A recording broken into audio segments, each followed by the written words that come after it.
నిజ దేవుడయ్యా యేసునాథుడు, పరిశుద్ధుడయ్యా పరమదేవుడు. నిజ దైవమయ్యా యేసునాథుడు, పవిత్రుడయ్యా పరమదేవుడు.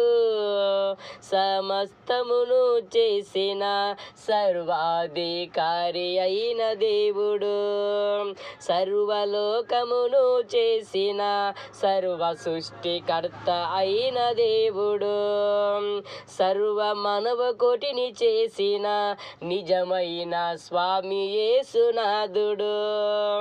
ప్రతి మనిషికి సత్య దైవము యేసునాథుడు. ఆయనే నిజ స్వామిరా, యేసుక్రీస్తు ప్రభువే సత్య దైవమురా. సర్వ మానవ కోటికి దేవుడురా, సమస్తము చేసిన నిజమైన స్వామి యేసురా. సర్వ మానవ దేవుడు యేసు ప్రభువే, సర్వలోకాలకు నిజ దైవము యేసుక్రీస్తు ప్రభువే.